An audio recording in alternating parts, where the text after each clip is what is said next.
Jangan anggap enteng setiap butir-butir peluru ABCD alfabet perkataan yang muncul dari mulut kita itu harus dipertanggungjawabkan. Setiap kata-kata sia-sia, kata Alkitab, akan diseret suatu hari ke pengadilan.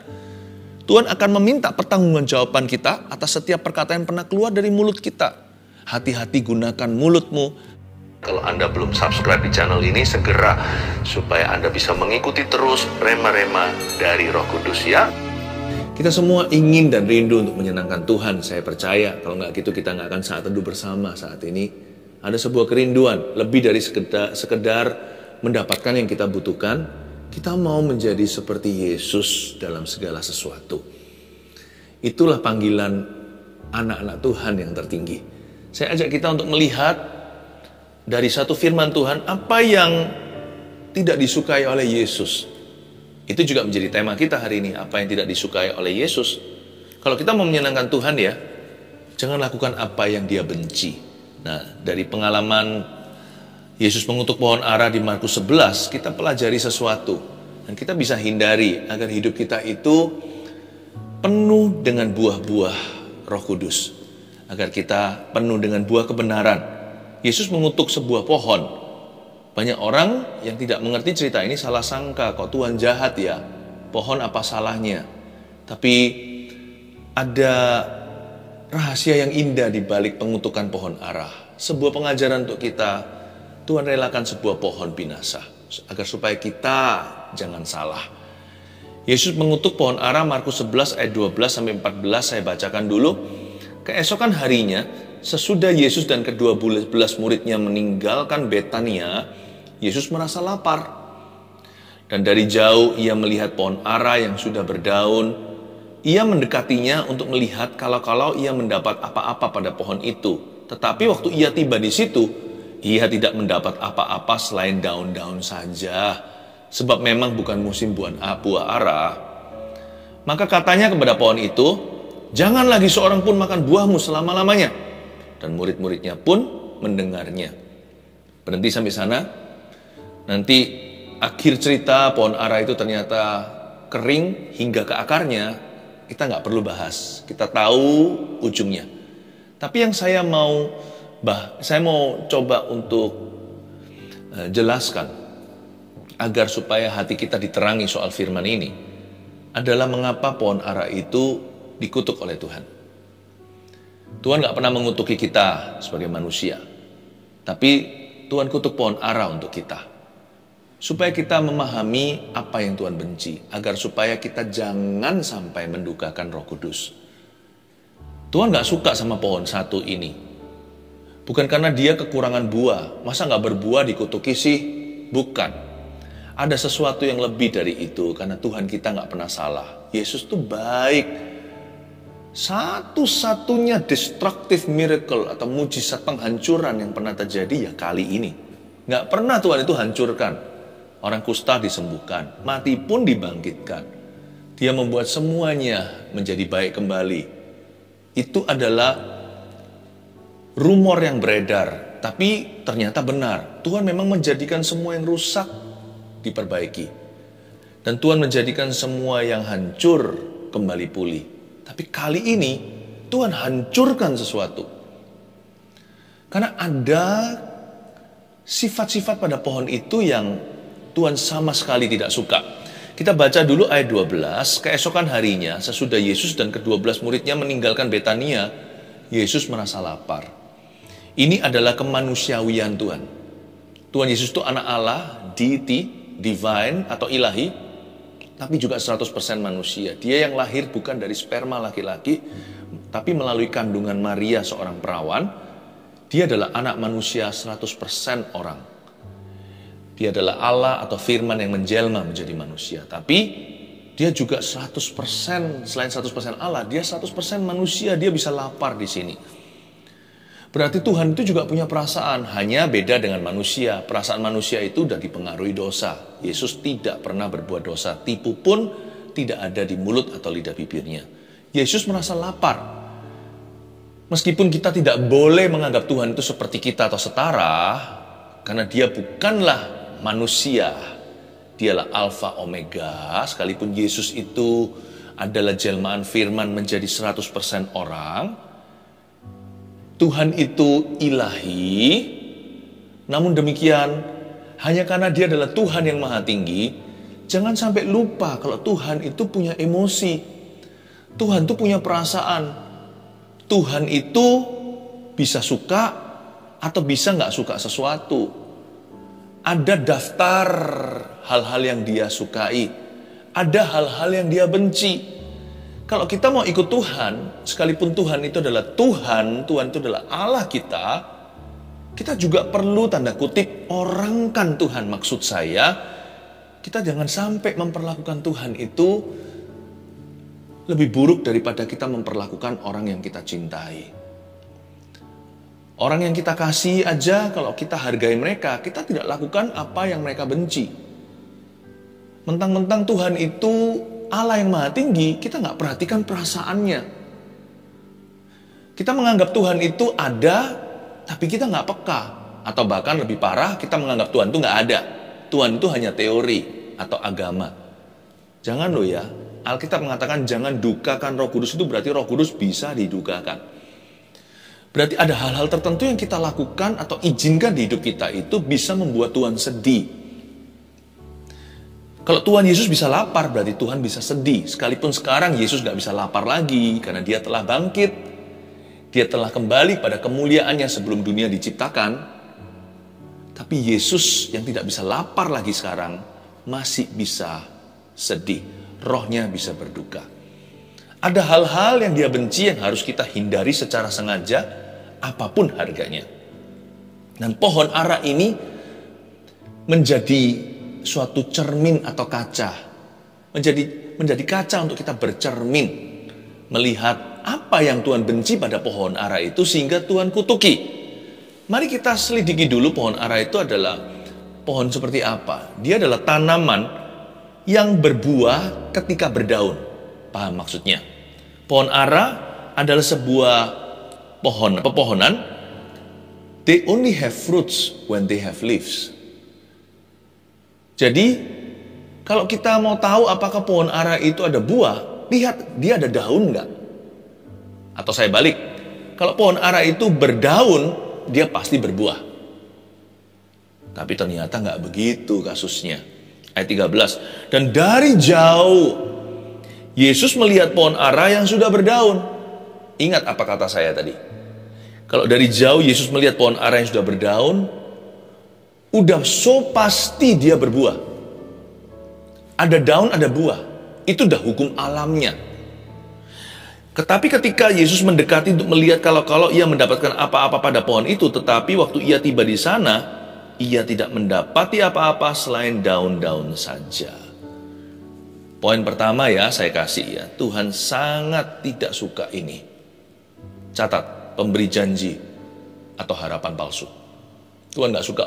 PHP itu gak suka sekali. Karena Tuhan bukan begitu. Tuhan gak pernah memberi kita harapan lalu berkata, just kidding.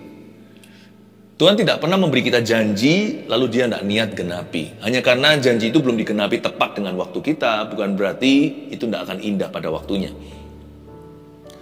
Tuhan itu selalu tepat pada waktunya. Karena dia yang paling tahu apa yang baik dan benar untuk kita.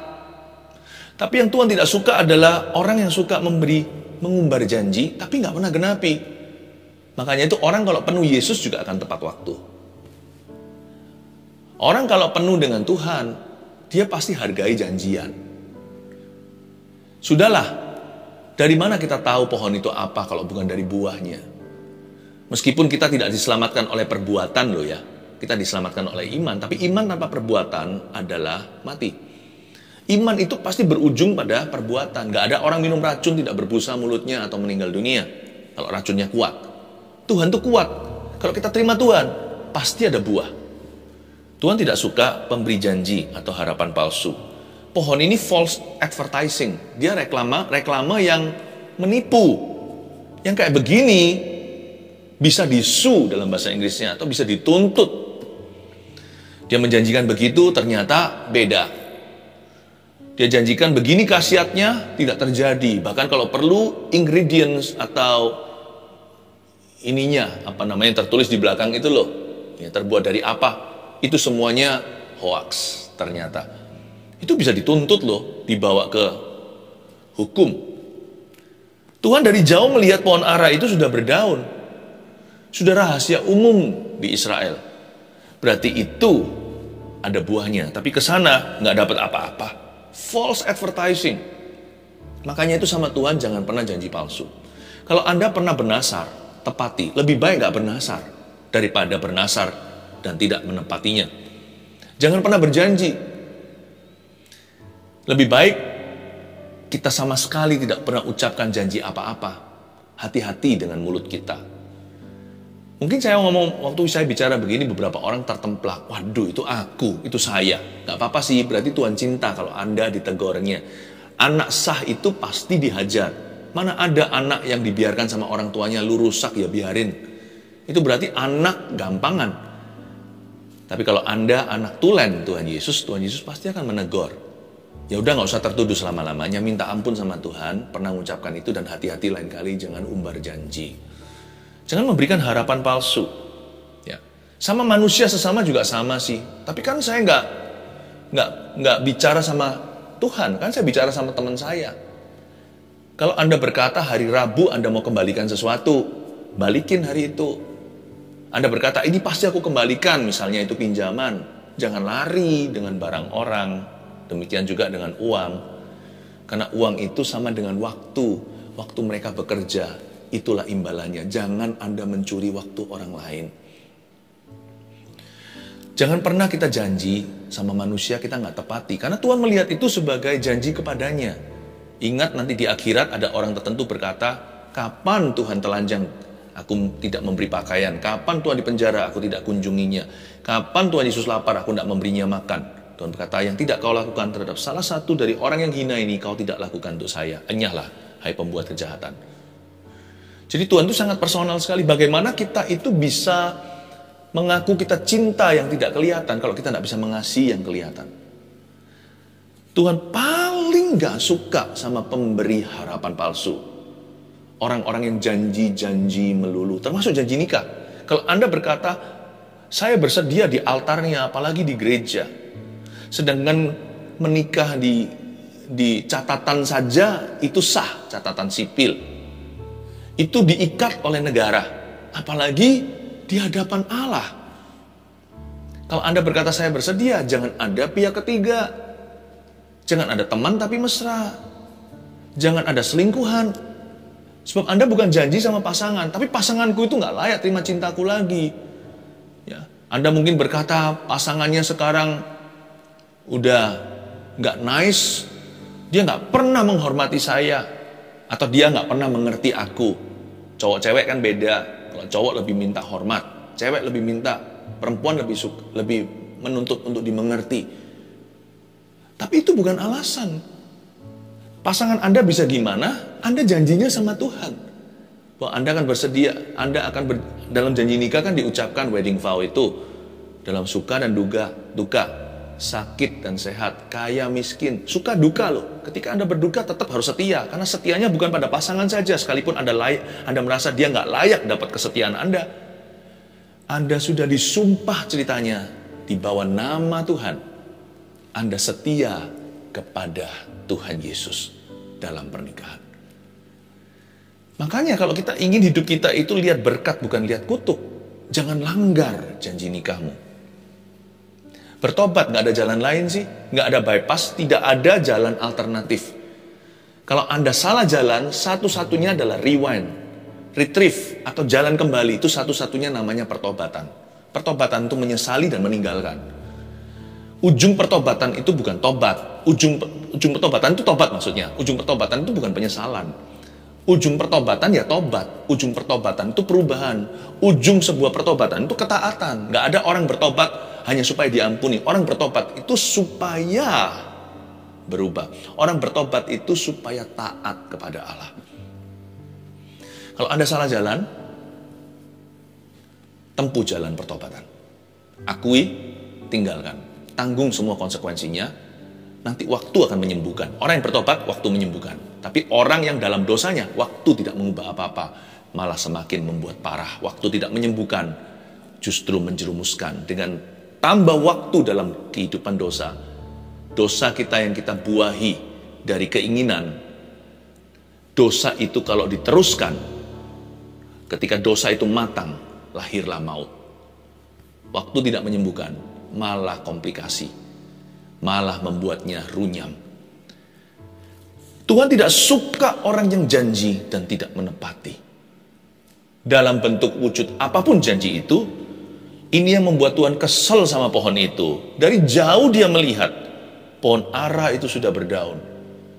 Bukannya seharusnya kamu berbuah.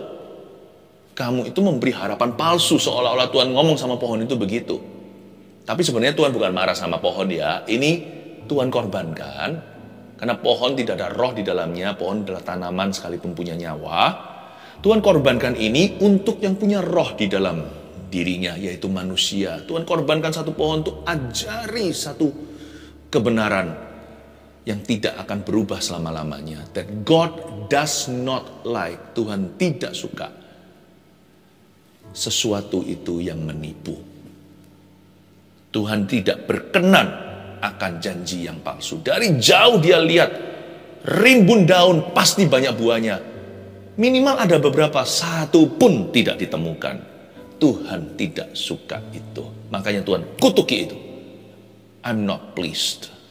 Aku tidak happy dengan hal ini. Ayat 13 sekali lagi, dan dari jauh ia melihat pohon ara yang sudah berdaun. Ia mendekatinya untuk melihat kalau ia mendapat apa-apa pada pohon itu. Tetapi waktu ia tiba di situ, garis bawah ini, ia tidak mendapat apa-apa selain daun-daun saja. Ia tidak mendapat apa-apa selain daun-daun saja. Ia tidak mendapat apa-apa selain daun. Nomor 2 yang Tuhan sangat tidak suka adalah kata-kata tanpa tindakan nyata. Bukan hanya janji-janji doang, tapi kata-kata kita itu harus konsekuen sampai ke tindakan. Mirip sih dengan janji palsu, tapi Tuhan tuh gak kagum dengan banyaknya kata-kata. Semua kita, apapun profesi, apalagi pengkhotbah, saya punya satu prinsip dalam hidup ini. Sebelum saya khotbahkan, saya harus lakukan. Supaya apa yang saya khotbahkan itu ada otoritas dan wewenang. Setelah saya khotbahkan, saya harus melakukannya lagi. Supaya saya hidup di dalam firman yang saya bagikan. Tuhan gak suka pendengar firman, Tuhan suka pelaku firman. Orang yang mendengarkan firman lalu tidak melakukannya seperti orang yang memandang wajahnya di kaca atau di cermin, lalu sebentar lagi lupa. Orang seperti itu nggak punya long term memory. Semua daya ingatnya itu jangka pendek saja. Yang seperti ini nggak bisa jadi orang. Seperti orang yang tidak menghargai kata-katanya sendiri. Orang yang seperti itu ya, orang seperti itu pelupa. Tuhan tidak mau kita pikun dengan firman Allah. Dan Tuhan juga tidak mau kita itu meremehkan kata-kata kita sendiri. Jangan anggap enteng setiap butir-butir peluru ABCD alfabet perkataan yang muncul dari mulut kita itu. Harus dipertanggungjawabkan. Setiap kata-kata sia-sia, kata Alkitab, akan diseret suatu hari ke pengadilan. Tuhan akan meminta pertanggungjawaban kita atas setiap perkataan yang pernah keluar dari mulut kita. Hati-hati gunakan mulutmu, hati-hati gunakan mulut kita. Yang Tuhan tidak suka adalah kata-kata tanpa tindakan nyata. Sama seperti Tuhan tidak suka daun-daun tanpa buah. Tidak sedikit di antara kita yang kita lihat di masyarakat, pohon-pohon yang rimbun daun namun tidak berbuah. Banyak sekali manusia di akhir zaman ini yang isinya hanyalah omongan belaka. Gak ada bukti nyata. Kata-kata indah, tapi tidak ada tindakannya. Dari sini kita mengerti bahwa yang Tuhan cari adalah pelaku firman. Tuhan tidak mencari pendengar saja. Memang untuk kita mengerti firman harus dengar dulu. Dengar itu hanyalah transitnya. Tujuan akhir mendengarkan adalah melakukan. So God hates talk without walk. Ya, Tuhan tidak suka yang namanya bicara, bisa talk, bisa menaruh dalam kata-kata fasih lidah, but no walk. Sama sekali nggak kelihatan. dalam perjalanan hidup orang itu, apa yang dia katakan. Tuhan tidak suka tong kosong nyaring bunyinya. Daripada kita banyak bicara, mending banyak berbuat. Biasanya orang yang tidak banyak berbuat, Dr. Dolittle, nggak banyak lah melakukan apa-apa. Seringkali malah justru yang gembar-gembor yang begitu. Loh, tak terkecuali kita sendiri loh, kita patut malu. Tong itu kalau kosong justru nyaring bunyinya kalau ditepuk. Bung bung bung seperti perut yang kembung. Tapi kalau berisi malah justru nggak mengeluarkan suara yang berarti. Biasanya orang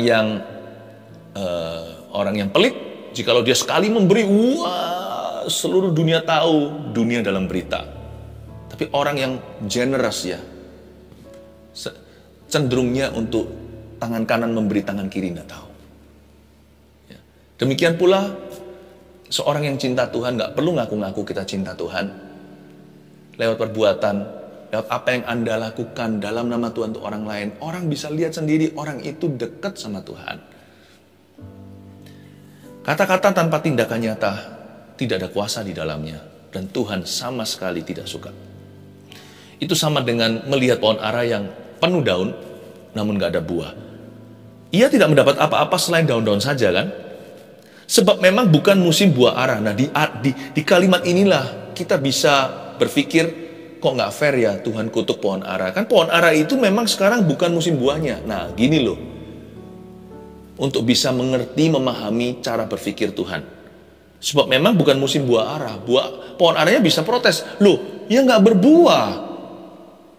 Kan bukan musimnya. Nah Tuhan juga bisa membantah. Kalau gitu kamu jangan berdaun loh. Aku tidak akan mengutukimu. Kalau kamu tidak berdaun, aku lumrah. Memang bukan musimnya. Anda ingat Anania Safira itu dikutuk karena apa? Dia itu mati dalam hadirat Allah. Karena apa? Bukan karena dia memberinya kurang. Petrus kan ngomong begini, tadi sebelum kamu jual propertimu, itu kan uang milikmu, properti milik Anda. Anda berdua suami istri. Siapa minta itu dikasihkan untuk pekerjaan Tuhan? Gak ada. Tapi sejak kau gaungkan, hello church, ya, sepertinya dia ingin seluruh gereja tahu. Dia berkata, ini pemberianku. Gak ada yang tanya, gak ada yang interview. Lanjut lagi kalimat berikutnya dan berkata, ini semua hasil penjualan properti atau rumah. Ku taruh di bawah kaki rasul-rasul. Gak bisa dibodohi kalau rasul itu penuh dengan Yesus. Kalau Rasul Petrus penuh Roh Kudus, dia berkata, kamu bilang apa tadi? Semua. Mendingan kamu gak pernah munculin daun. Maka kamu gak salah. Dan dari awal siapa yang minta? Tapi karena kamu menggaungkan dan mencetuskan dengan sengaja, dua-dua, sama-sama, itu sudah konspirasi. Berkata, ini 100% hasil penjualan. Ku taruh di bawah kaki. Semua orang tepuk tangan. Wow, generous. Orang membeli sedikit, ini memberi semua. Wow. Petrus berkata, bohong kamu. Separuh kamu simpan. Andai kata kamu tidak ngaku begitu, kamu tidak berdosa. Semua 100% itu milikmu. Siapa yang minta? Tapi karena kamu kasih 50%, tapi kamu tunjukkan daun 100%, orang dapat ide yang salah.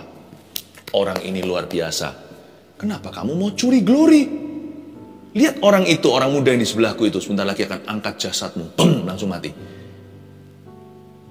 Pasangannya satunya lagi, istrinya berikutnya, yang suami dulu yang dipukul Tuhan. Selalu kan pria sebagai kepala keluarga. Ditanyai, betulkah ini 100% penjualan? Kasih kesempatan kedua, Tuhan itu baik. Lewat Petrus memberi dia kesempatan. Iya betul. Nggak tahu kalau suaminya sudah meninggal. Dia berkata, orang yang di samping ini juga akan mengangkat jasadmu. Barusan suamimu digotong sama mereka. Kenapa kamu mencoba menipu Roh Kudus di rumah Allah? Kalau mereka nggak ngaku atau menggaungkan begitu atau mencetuskan dusta, mereka nggak salah loh. Pohon ara itu kalau nggak berdaun, dia nggak menipu siapa-siapa. Dia juga nggak menipu Yesus. Pohon ara hari itu mencoba menipu Tuhan. Kalau enggak, Tuhan nggak mungkin akan kutuki. Sebab pohon ara yang lain gundul-gundul semua. Karena memang bukan musim berbuah. Belum musimnya. Tapi yang satu ini fluffy, yang satu ini flamboyan. Wah, semua orang kagum. Tapi waktu dideketin, ompong ternyata. Tuhan berkata, Sekalipun ini bukan musim buah ara, tapi tidak dibenarkan kesombonganmu itu. Hai pohon, kamu terlalu banyak ngomong dan bicara. Tapi perbuatanmu 10%, setengahnya pun tiada. Tindakan nyatanya itu loh, jauh daripada pengakuannya. Tuhan berkata, terkutuklah pohon yang punya attitude seperti ini. Murid-muridnya mengertilah.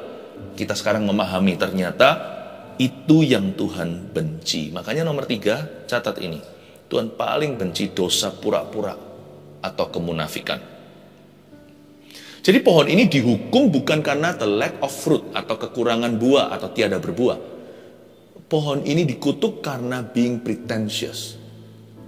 Pohon ini dikutuk karena pretending atau karena pura-pura. Dia ingin menciptakan kesan bahwa dia pohon yang luar biasa. Rimbun daunnya pasti ada buah. Dia dikutuk Tuhan karena pretending, karena pura-pura. Inilah hati Tuhan terhadap orang Farisi dan ahli Taurat. Tuhan sekalipun memberi mereka kesempatan dan peringatan, mereka tidak bertobat. God hates pretension. Tuhan benci sekali pura-pura. Tuhan gak benci kita ya. Tuhan benci dosa kepura-puraan. Tuhan paling benci kemunafikan. Mending gak usah sama sekali berdaun. Jangan menciptakan kesan. Jangan terlalu repot untuk impress orang lain. Berbuah saja. Your fruits will impress God. Buahmu akan mengimpress Tuhan. Dan dari Tuhanlah datang pujian. Apa yang tidak disukai oleh Yesus? Paham aku, sekarang kita mengerti. Sekarang kita tidak bisa lagi menuduh Tuhan begitu cruel, begitu kejam. Pohon yang innocent itu dikutuki hingga mati. Itu pohonnya mati loh, itu kering sampai ke akar-akarnya baru keesokan hari langsung. Itu keajaiban, ini mujizat destruction atau penghancuran. Tuhan dengan mulutnya bisa berkata pada si lumpuh berjalan. Tuhan bisa dengan satu patah kata mengusir setan dari jauh. Tuhan bisa sembuhkan hamba seorang perwira, anak seorang kepala rumah ibadat, bangkitkan dari mati dengan sepatah kata. Dengan sepatah kata Tuhan bisa ucapkan kutuk dan membunuh pohon yang angkuh. Tahukah Tuhan itu maha kuasa? Dan sekarang kita mengerti mengapa dia berbuat ini. Sekarang saya tidak berbelas kasihan pada pohon ara itu, tapi saya berbelas kasihan kepada Anda. Kepada siapa saya diutus untuk memberitakan firman ini, untuk memberimu kesempatan, termasuk Ananias dan Safira di luar situ. Saya berbelas kasih kepada Anda saat ini. Dan saya mengulurkan sebuah tawaran untuk bertobat dari jalan yang salah. Dan bagi orang-orang yang belum membuat kesalahan, please jangan. Saya ulurkan sebuah undangan untuk teruskan karir, sebuah kehidupan yang takut akan Tuhan. Mari kita tulus mengikut Yesus. 3 hal ini tidak disukai oleh Tuhan. Please hindari dalam kehidupanmu dan kehidupanku dengan segala harganya yang harus dibayar. Yang pertama, Tuhan Yesus tidak suka pemberi janji atau harapan palsu. Yang kedua, Tuhan Yesus tidak suka kata-kata doang, kata-kata tanpa tindakan nyata. Tidak respect Tuhan Yesus terhadap yang beginian. Yang ketiga, ini paling Tuhan benci. Tuhan tidak suka atau benci dosa pura-pura atau kemunafikan. Kalau kita datang sama Tuhan, apa adanya yuk. Justru ada banyak berkat. Sekalipun salah, bisa dipulihkan. 1 Petrus 4 ayat 7. Kesudahan segala sesuatu sudah dekat. Karena itu, kuasailah dirimu dan jadilah tenang, supaya kamu dapat berdoa. Saudara yang terkasih, terima kasih telah mendengarkan firman Tuhan hari ini. Jangan lupa untuk dukung terus channel ini dengan cara subscribe, like, share, dan juga komen. Agar saudara kita yang lain juga boleh terberkati. Tuhan Yesus memberkati kita.